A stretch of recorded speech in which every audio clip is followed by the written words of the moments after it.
What's up, everyone? Welcome back to another episode of DJ MMA. This will be our first show where we break down our final bets. The first pay-per-view of 2023 is on Saturday. We're just a couple days away. I'm really stoked for the card. I'm excited to start doing this show on a weekly basis, and hopefully we can start winning money. We'll pick up where we left off last year. DJ, how you doing, brother? How you feeling as we're just 48 hours away from this pay-per-view in Brazil?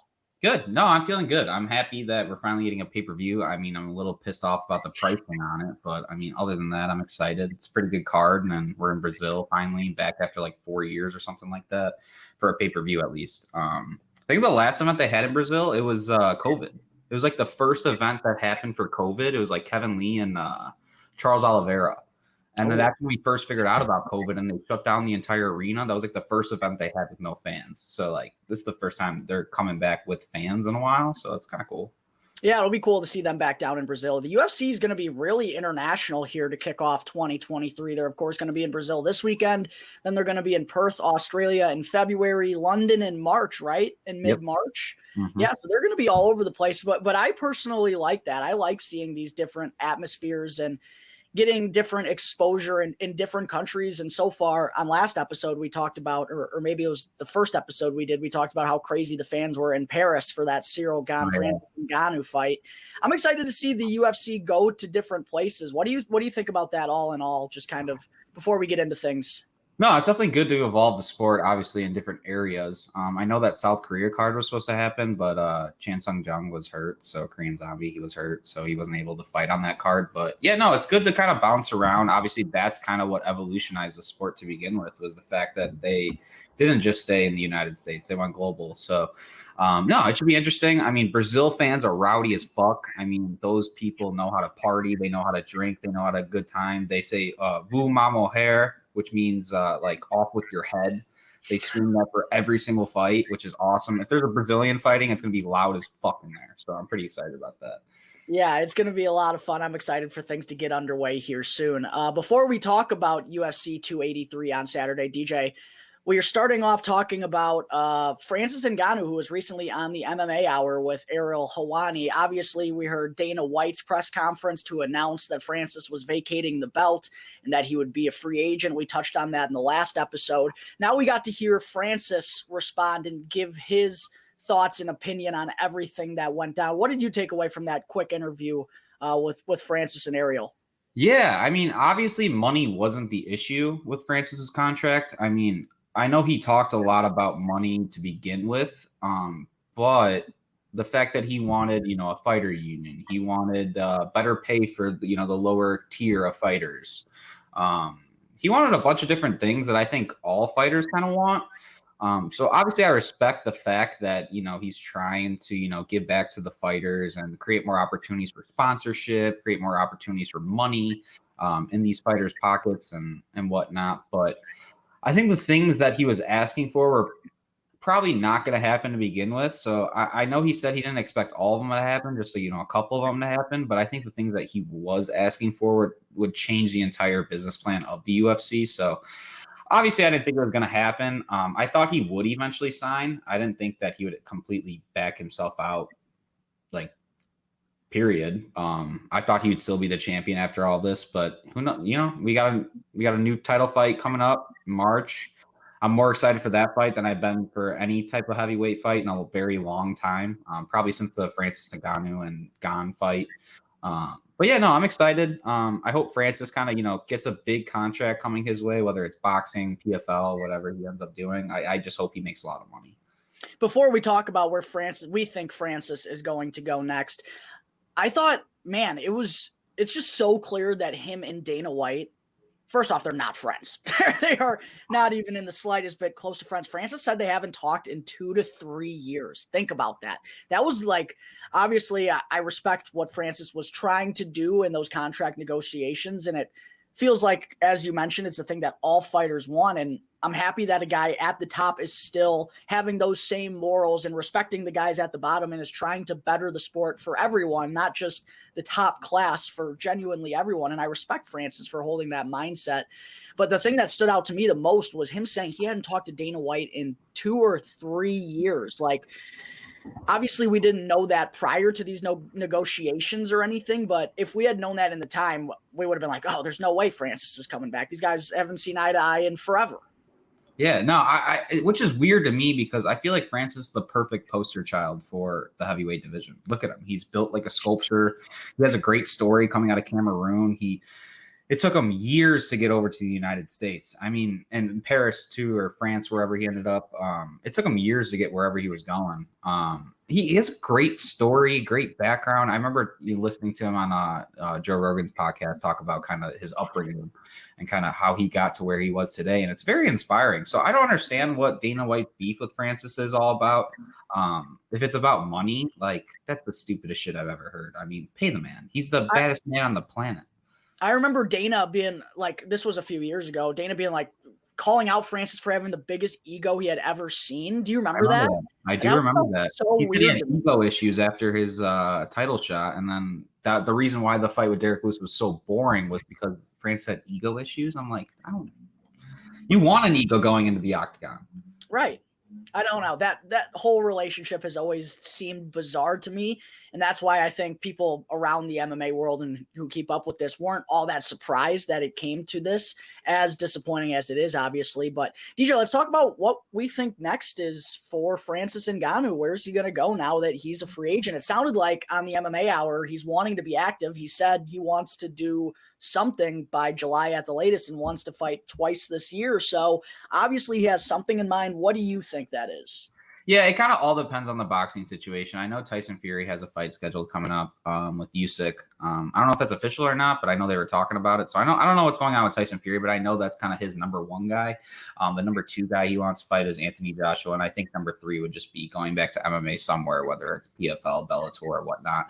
But I know Francis always had his eyes on boxing. That's something that he's always wanted to do. I think that was a big part of the negotiations with the UFC was allowing him to kind of do one-off boxing match, kind of like Conor did with Floyd. But yeah, no, I think he will find his way somewhere, whether it's PFL, Bellator, boxing. Probably my guess, he'll probably land in PFL. I think that's probably my best guess.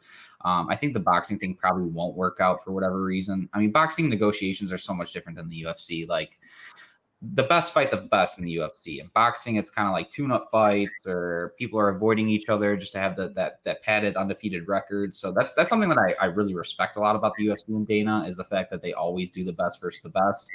Boxing, it's not the same case, and that's kind of why the sport's dying a little bit, is because the best don't fight the best anymore. I mean, it's starting to happen more often with like Gervonta Davis and like Ryan Garcia. I know, Anthony Joshua and Tyson Fury is supposed to fight for some time now. But yeah, no, I'm pretty excited for Francis. I'm definitely going to be watching wherever he goes. I do think he has a shot at knocking out some of those guys in boxing. Maybe not like Tyson Fury, but Anthony Joshua, I think, is a very winnable fight for Francis Ngannou. Yeah, I think the boxing route is most likely. He even kind of half admitted it himself. Like, if he had to guess one way or another what he would be doing this July, excuse me, he said he would guess it would be boxing. You mentioned that's something that he's kind of talked about for a couple of years now, and that was kind of an issue for him in his UFC contract, that he wasn't allowed to go and pursue boxing and go and get that bag fighting one of those guys that you mentioned, Anthony Joshua or Tyson Fury. Yeah, I feel like Francis wants Tyson Fury. I feel like that probably will happen eventually. I don't think like right away. And I also don't know if should his first boxing match be against Tyson Fury? Like, I think it'd be stupid. I think probably Anthony Joshua makes more sense to me, or even a Deontay Wilder. But dude, Tyson's gonna fuck him up if that's the case. Yeah, that's kind of what I'm thinking too. That's a tough sink or swim type of mentality. I know, obviously, he's been striking for a while, and his punch is notorious around the world. But you're stepping in there with the Gypsy King. Be careful what you wish for, is all I'm going to say. Way bigger than him, too. I don't know if you've seen them size each other up at, I think it was after one of Tyson's fights. Francis came in the octagon, and the ring, and they were talking about it, and he looked so much bigger than Francis. He was like little boying Francis, kind of, when he put his arm around him. I was like, which is crazy. Tyson's huge, dude. That's crazy to think about. Yeah, Tyson Fury is just he's a different human being. He's not one of us. Not all of us were created the same, and he's example A. But DJ, what do you say we go ahead and get on into our final bets here for UFC 283, excuse me. Yeah, let's do it. Absolutely. For those who are watching along, make sure to go and smash the like button. Comment down below. Let us know what your picks are for this week, or if you have any insight on our picks, if you agree, if you disagree. Go and let us know in the comment section. We really appreciate it. Make sure to go and subscribe to the channel. That helps us out tremendously. DJ, UFC 283, pretty decent prelim, good card all in all, I would say. We got a couple of fights here on the prelims that we have been eyeing. We talked about that on our preview show on Tuesday. The first one being Gregory Rodriguez and Bruno Ferreira. And since we last talked, I was actually updating the ticker that you see here along the bottom to get the updated odds. Those are the current odds, by the way, at DraftKings Sportsbook. If you're interested in seeing what these lines are at the moment, I updated those literally 10 minutes ago. Gregory Rodriguez has dropped down from minus 330. He got down to minus 300 this morning. He's right now at minus 305. Bruno Ferreira at plus 255. What do we not know about Bruno Ferreira that the rest of the world does? Because I'm kind of confused here. I thought the minus 330 was disrespectful for RoboCop, and it's gone the other way. I'm a little confused by that. Yeah, so I think it opened up at like 315 around there, and then people kind of bet it up, and then it kind of went back down again. I think people are really looking at Bruno's record. Obviously, he hasn't lost yet. He's pretty quick knockouts all throughout his career so far. So people are probably looking at that. I bet a lot of people are attacking the under on this one, under 1.5. Just because he's taking this fight on short notice. RoboCop has a full camp, and he's known for knocking people out. I think he finished 7 of his last 8 opponents or something like that. So it's definitely going to end in a knockout or a submission. It's just which guy does it. I really do think it's RoboCop. That dude has shown, a lot of heart, a lot of courage, especially with his last fight. He's definitely a tough contender. I know Izzy has talked about him too, kind of entering the division, kind of being a top 5 guy that he might face one day. So I'm really high on RoboCop. I think he'll get it done by knockout. I wish he would use his grappling a little bit more, but I don't think that'll be the case for this fight. I think he's going to come out swinging. I think he's going to try to get him tired early on in the fight, and I think he will finish the fight either late in the first round or early on in the second round. I agree. I really have been impressed with what I've seen out of Gregory Rodriguez in the UFC. An impressive, maybe the comeback of the year to beat Chidi in the second round after he literally had a hole in the middle of his forehead. I've never seen an injury like that. He comes back and gets the knockout in the second round. He knocked out Julian Marquez in stunning fashion as well. Credit to Marquez for hanging around and being tough, but didn't do his brain any favors on that one. The Arman Petroisian fight, go look at Arman Petroisian's face after that fight and tell me who won. I don't know how Petroisian came out with that decision.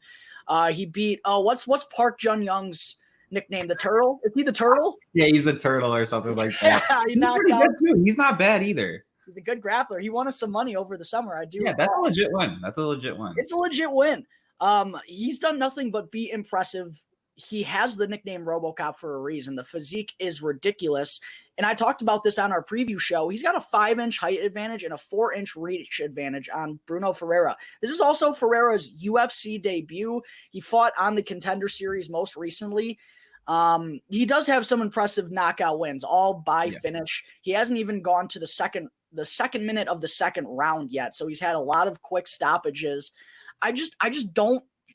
Sure, I think he has a puncher's chance, and that's knowing Gregory Rodriguez for whatever reason. It's probably going to be a war instead of him taking him to the ground where he has the clear-cut edge.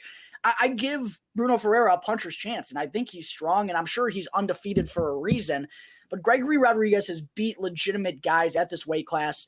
He has the advantage everywhere, in my opinion. I don't know. I really like this pick. That's why I was so confused about the line going the other way.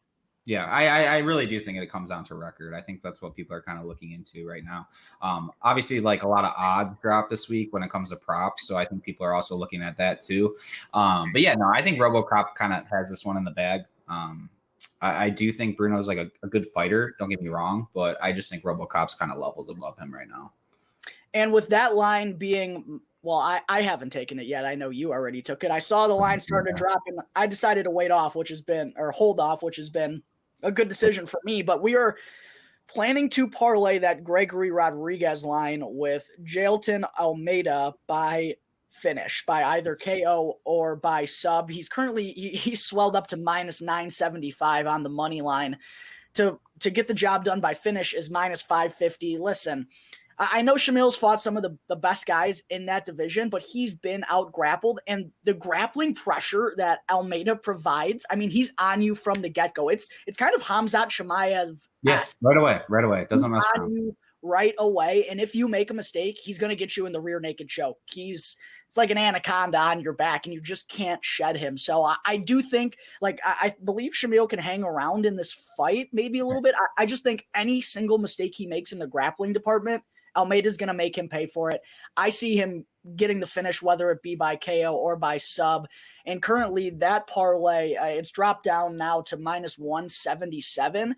No, It's not the greatest odds. Obviously, you're laying a decent amount of juice, but this is a minus 975 favorite and a minus 305 favorite. That's just kind of going to happen. And this is how we've kind of structured it to get that number down a little bit. I really do think that's not us getting greedy, and that is the right call. What do you think, DJ? No, I think it's definitely the right call, especially because Shamil has definitely struggled with grapplers in the past, especially Curtis Blades. If you go look back at that fight, he got dominated on the ground pretty early. So yeah, I think Jailton Almeida has kind of the right game plan to fight Shamil. I think it's kind of a kryptonite for Shamil, kind of going against such a heavy grappler that's willing to kind of take it to the ground right away. Yeah, I do think this fight kind of ends pretty early. I think he could hang around for a round, maybe if he's lucky, but I don't have this fight going longer than 2 rounds. I really don't. Yeah, and I know you're not an official pick this week, but you're thinking Gregory Rodriguez probably gets this done within the distance too. It just feels like it's a fight that's not going to go all 3 rounds, regardless of who wins. Yeah, so you could handle this 2 ways. You could do Gregory straight up and then parlay that with Jailton by finish. Or you could just do kind of what I did, and that's put both of them by finish. I think Gregory could take him to the ground and submit him pretty easily. I think he will probably knock him out. Will he though? Probably not. Probably not, to be honest. I'll probably stand and bang, and I think he ends up knocking this guy out. But yeah, I think Bruno taking this fight on short notice does not do him any favors, especially against a guy like RoboCop. So I do have both of them by finished. I can't remember what the line came out to be, but it was close to even odds. But yeah, no, I think both these fights kind of get finished pretty quickly, probably before the second round ends, in my opinion. I'm a good friend right here, and I already got it pulled up. So getting Gregory Rodriguez by finish and Jailton Almeida by finish is minus 125. So if you're feeling ballsy and you want to get it down even a little bit more, you don't love that 177 line of Almeida by finish and just Gregory Rodriguez money line. If you're feeling gutsy, you can get it down to 125 by taking both of them by finish. But that's how we're starting off our betting card here for UFC 283. Then we get on down to the main card, which I'm really excited for this week. Before we get into, we're only having an official play. Oh no, we're going to have official play on 2 of these bets. Excuse me. But just for the sake of talking about it, DJ, I do like all 5 of these fights. So let's just go through them real quick and give some final thoughts. Paul Craig and Johnny Walker will be starting it off. This line's kind of stayed the same all week. It was at 160 plus 160 for Paul Craig on Tuesday. He's now plus 165. Johnny Walker has swelled from minus 190 to minus 195 over that range. Who do you got in this fight and why? What do you think? Yeah, no, I really like how they're starting the card off with this fight. I really like when the UFC starts pay-per-views off with like a fight that the fans are kind of most interested in. I think this is definitely one of them. Both these guys are kind of crazy. Paul Craig especially. I mean, that dude will submit you on the ground wherever it goes, especially late in the fight too. He can pull out submissions. He's been proven to pull off submissions late in the fight, kind of with Magomed.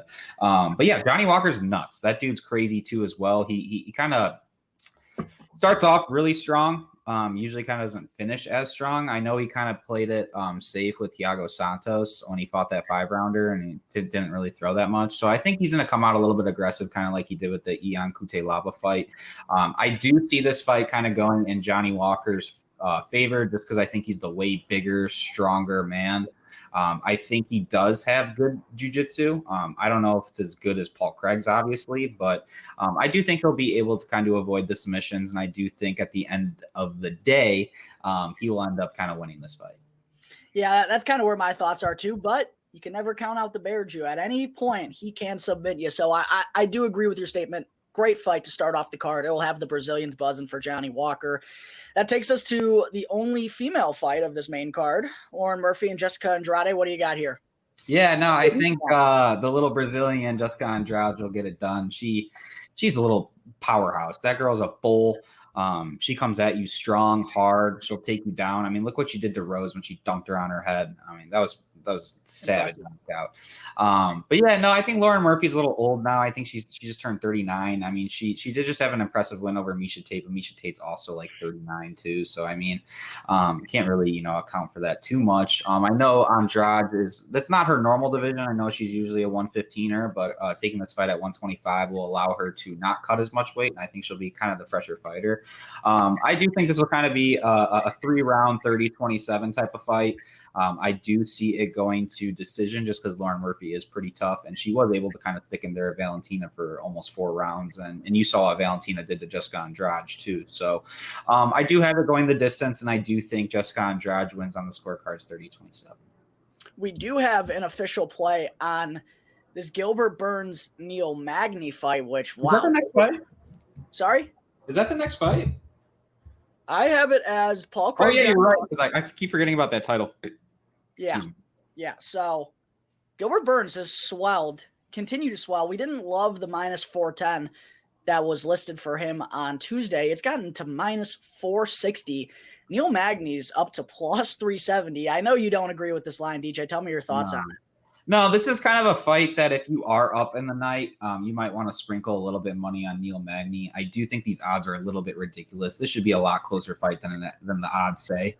Neil Magny's huge for the division. He's 6'3". He's always been kind of the biggest guy in the division. Gilbert Burns fought at 155 throughout most of his career. He came up to 170 not till like about a couple years ago. Obviously, he's had a really good run at 170, not cutting all that weight. I do think it's a lot closer fight than people say. I do think Gilbert Burns will probably win this fight at the, when it gets to the judges' scorecards. But I do have this fight going all 3 rounds. And I think something to look at for this fight is kind of the odds on the time. I think starting round 3 is a great bet. I saw it at -132. I saw that on FanDuel, not DraftKings. So I took that line at -132. I do have this fight, going a little bit longer. I don't think it will be a quick finish by any means. So I did put 1 unit on Gilbert Burns and Neil Magny fight starting round 3. If you do want to get a little bit greedy, I would take it, by decision too as well. That's at +108, which is great money for a fight like this. Neil Magny's been to decision 6 out of his last 8 fights. Gilbert Burns has been to decision 3 out of his last 4. So I do think this is a fight that probably will go the distance, and I think that those are great odds to kind of pick and choose from. Yeah, I think this is a fight that it can be a little bit of a back and forth battle that will go longer than people expect. I think people have a little bit of they're thinking back to Neil Magny's last 2 fights with Daniel Rodriguez, which got stopped where he choked him out, and then also getting stopped by Shavkat. He had 6 in a row there that went to decision prior to that. And we're just asking it to start round 3. So I don't think that's the craziest thing. We're not asking for a lot here. And I do agree that Neil Magny can hang in there with Gilbert Burns way more than the odds are suggesting. I know Gilbert looked good against Hamzat, but he also hasn't fought in is that almost a year now? And yeah, that fight was a while ago. That was like a summer fight. How many fights does he even have at this weight class? I'm gonna look he has quite a few. I know he took Andrei Korshov when he took his undefeated record. So he did fight I think 2 or 3 fights to get to that title shot with Usman. One of them was Damian Maia too as well. He did fight Wonder Boy. He did fight Hamzat. So he does have probably 5 or 6 fights in the division, but he got 6. We can't forget he got knocked out clean cold by Dan Hooker not too long ago. And Dan Hooker, we've seen how his career has kind of gone, since then. But yeah, no, Gilbert Burns, don't get me wrong, he is a top guy in that division. I just think Neil Magny has been around for quite some time, and he has got the most wins in the welterweight division. Neil Magny does. So that's saying a lot. He's been around for a while, and he fights, the toughest of the tough. So yeah, I have a feeling he'll hang pretty easily into the 3rd round. So I really, really, that's probably my pick of the night, I would say, is that fight starting round 3 at -132. Put some respect on Neil Magny's name. Come on, for real. We're not even asking him to win, but we believe that he can stand in there with Gilbert Burns and at least get to the 3rd round, maybe even win it. We'll see. If you want to sprinkle on it, pretty good value there at plus 370. But then, Deej, that takes us to the final two fights of the night. I know you're so stoked to see Deiveson Figueiredo and Brandon Moreno fight for the fourth time. Moreno's now gotten down to minus 125. This was a pick'em at minus 115 on Tuesday. Figueiredo's at plus 105. Figgy Smalls, as I like to call him. I like that. What do you got on this fight? I know you have a little personal vendetta on this thing since you've bet on all three. You kind of feel like you got to bet on Yeah, this isn't an official pick. I'm not trying to share this with the public, but I do think Brandon Moreno probably will win this fight. So I did put a little bit of money, like a half unit, on Brandon Moreno. I just want to be invested in the fight. It's kind of a personal thing. I've got all of them right so far, so I think test my luck again, try to guess the fourth one right. But yeah, I'm really not interested in this fight whatsoever, to be honest. I know it's for the division, but will this division even be around towards the end of the year? I mean, I don't. Does this fight really matter? Not really, to be honest. It literally only matters to Brandon Moreno and Deiveson Figueiredo. That's all who it matters to. Who has bragging rights at the end of the day? Figueiredo's probably going to go up. I mean, he looks, dude, that video you sent me just before recording, Figueiredo looks gross. And I know he cuts a lot of weight, and I know that's the result of he still has weight left to cut too. That's like not even making weight right now. He's what, 35? Yeah, I think he's got like 8 pounds left, and he looks like that right now. It's not a good look for sure. I definitely understand why this line has swelled a little bit in favor of Brandon Moreno, but I am intrigued to see who's going to come out on top. Maybe we should just bet a draw at like plus 4,500, and that'll awesome. Probably be the only way to keep this dog shit division still around. Yeah, don't get me wrong. I mean, these fights have been very, very fun to watch. All three of them, honestly, have been barn burners. But at the end of the day, it's like, who's next? Who's next for this division? I don't see it. Nikolai maybe, but I mean, are you interested in seeing Nikolai versus the winner of this? I'm not. The only really thing I care about that 125 division, just can we have Sumun Darji fight? Who was that he got in the Matt Schnell over and over and over again? Can we just watch that fight over and over and over again? Because that was the best 125 fight ever. That was, in my opinion, that was the best fight. One of the best fights I've ever seen. That was crazy.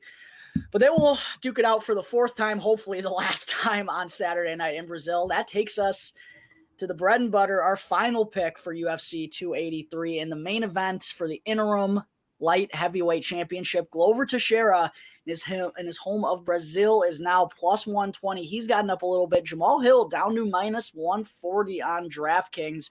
Wow. What do we got on this fight, DJ? What are your thoughts on that line moving a little bit? Yeah, I mean, it should move that way. I think he's the taller, rangier, more athletic fighter. Glover's also 43 years old now. He hasn't fought since June of last year. So, I mean, that time is just ticking and ticking and ticking. It's only a matter of time before that thing runs out. I did see he looks like he's in really good shape, though. Glover does look really good this week. I have been checking out the embedded episodes. But I think Jamal is just in a different headspace right now. I really loved what he said on the Ariel show. He wants to see if he is good enough. That's his question. That's always been his question to himself. So this fight for himself and his family. I think his time is finally here. I think if this fight stays standing, I think it's only a matter of time before he drops Glover. Obviously, if the fight goes to the ground, that's kind of a different situation. But I do think Jamal is kind of athletic enough to kind of keep it standing. Even if he does get to the ground, I do have a feeling he'll kind of pop right back up. But yeah, no, I think the safe pick here is Jamal Hill. I see a lot of people on Twitter, MMA, kind of, agreeing with us too as well. We're not just saying this just because we are big Jamal Hill fans, but I think this is a kind of a picture perfect matchup for him, especially with a 43-year-old Glover Teixeira. And he already had his time. He had that belt already, so he knows what that feels like already. Is he as hungry for this one as he was for the last time he fought for the belt for the second time after he lost to John Jones? I don't know. Once you kind of get that strap, it's kind of a different situation when you fight for it again. But yeah, no, I think Jamal Hill's like the hungriest he's ever been, and I really do see this fight ending in a knockout from Jamal Hill. What again do you all have on Jamal Hill this weekend? What's the official play? Is it just him money line? Yeah, I have 2 units on him money line. I had a couple different lines. I kind of took him throughout the week. I got him at I did FanDuel offered me some like cool promotion where they like did like 50% or whatever. And I think I got them at like plus 108 one of the times. I got them at minus 142 one of the times. And the other time I think I got them at like minus 120. So yeah, so I have $200 total on him, 2 units. I'm hoping, he kind of comes away with that victory. Hey, I'm hoping so too, baby. We've watched the ascension of Jamal Hill the last year and a half together. It's been amazing. From him pummeling Jimmy Crute, putting out Johnny Walker, making a statement by putting out Thiago Santos in the 4th round, the first time he had ever been in the championship rounds. And what I love too about that fight is how long, this is going to sound weird, how long it took for him to put out Thiago Santos. Like, it almost took him 40 seconds of straight going at it, but he never stopped. And that's the dog that Jamal Hill has. I think if he smells blood, he's going to find a way to get the job done. We know the only hypothetical advantage that Glover should have is if this fight is able to go to the ground. I think that's what everyone who has a ticket on Jamal Hill's only worry is this week. But ultimately, I think he's just the far cleaner striker. He's in the prime of his career. Not a knock to Glover. It's incredible what he's still doing at his age. It just kind of feels to me, DJ, and I don't mean this disrespectfully to Glover, but this is an ideal fight for Jamal Hill to win the title. Like, out of anyone in this at the top of this light heavyweight division, there's only a few guys who are real championship contenders. This is the best one for Jamal Hill, in my opinion. Oh, for sure. I mean, if the UFC laid out, hey, Jamal, who do you want to fight? Magomed, Yuri, or Glover? I'm saying Glover 9 times out of 10. Why wouldn't you want to fight the older guy? And not only that dude has 0 quit in him. Even his only loss to Paul Craig, he didn't tap. His arm came out of its socket. He didn't even tap. He didn't even his face didn't even change. He was like stoic almost. Like he didn't at all. Like, there was no quit on him whatsoever. Even he wanted to keep fighting after that. He was even complaining to the ref. He's like, dude, I don't care. I got another arm. Like, it's pretty ballsy in my opinion. If I saw my arm get dislocated, I'm tapping right away, So we know you're tapping right away. Yeah, I'm tapping right away. I mean, yeah, no, I think that he has no quit in him. And I think whatever positions Glover does get him in, I think he'll find a way to get out and ultimately put Glover's lights out. I really do think it's going to be a sad ending to Glover's career. I do think this is kind of the last one. I don't see him taking a fight after this, and I do see Jamal Hill kind of knocking him clean out. It is kind of sad that this is how we see it playing out after Glover gets fucked out of the title shot. This is probably, it feels like it's going to be it for him. I mean, going down to Brazil, fighting for the belt one way or another. I mean, maybe if he wins, he defends it. I don't know. It just feels like it's a cool way to go out one way or another. But for the sake of our wallets, we're going to hope Jamal Hill does in fact come through with victory. Swear to God. So just to recap, our final bets here for UFC 283, we have Jailton Almeida by finish minus 550 parlayed with Gregory Rodriguez. He's currently at minus 305. That parlayed together at the moment is minus 177. Then we also have Neil Magny and Gilbert Burns starting round 3 at minus 134. You said minus 132. Yep. Minus 132. And then we have Jamal Hill money line over Glover Teixeira. You might want to go and get on that soon because it's been going up the last couple of days. We could see it get up to minus 150 or minus 160 before the fight starts. I wouldn't be completely surprised. But DJ, final thoughts. I'm really pumped for this card. I'm excited to watch it with you. First pay-per-view of 283. First pay-per-view in your new crib, by the way. Congratulations. Yeah, no, I just moved into a new place, so I'm pretty excited to kind of have you over for the card. But yeah, not excited if we got to pay for it. I swear we better find some streams. If you fans want to drop some streams in the comments below, please let us know. But yeah, I've been buying them forever now, and I think with this price haul, like I'm not going to pay $90 for 5 fights. Are you kidding me? Especially for a fight that I've already seen 3 times. You know what I mean? So it's a little weird, but no, I'm super excited for this weekend. It's a very, very good card. I will definitely be watching from top to bottom. I'm excited to see Terrence McKinney. I'm excited to see Jailton Almeida. I'm excited to see Jamal Hill finally get, that title shot that he's been rightfully deserved. So yeah, no, I'm really excited about this weekend. I'm pumped for these fights, and honestly, it's an exciting time to be a fan right now, especially with what we got coming up in the next couple months here. So if you are a new fan and this is kind of maybe your first, entrance into the UFC, take a watch. I mean, go on ESPN. Yeah, I think is the card going to be on ESPN this week, the prelims, or is it on ESPN Plus? I'm gonna, that's a very good question. I'm gonna look it up. But either way, regardless of what it's on or not, 2023 is going to kick off in a massive fashion for the UFC. I mean, January, February, March are going to be epic. And if you're just tuning in for the first time, if you're just watching our show, thinking of a way that you can make some money, definitely go and watch the UFC these next 3 months. I definitely think it could change your entire perspective on the sport. But DJ, let's get on out of here, buddy. Hopefully we can make some money. For all you out there watching, we appreciate you. Thank you so much for all the support. Make sure if you haven't already, go and smash the like button down below on the video. Go and comment what your picks are for the fights or what you think about some of our decisions. If you disagree, if you agree, go and let us know in the comment section. We want to hear what you think as well. And always go and subscribe to the channel. We would really appreciate it. It helps us out tremendously. We really want to grow this thing. We had a successful 2022. Hopefully the success continues in 2023. We make some of you all money alongside us. So I'm excited for it, DJ. Any last thoughts before we get on? We're here to help you. So all this money that we're making, we want to share it with you guys. So take these bets, watch them, feel the adrenaline rush through your body, and just have a good time. Drink a beer, do something. Absolutely. That's what Saturday nights are for, baby. I'm excited to watch it with you, DJ. But that's going to do it here for episode 3 of DJ MMA, our final bets for UFC 283. Best of luck to everyone out there who's gambling along with us. We'll see you next time.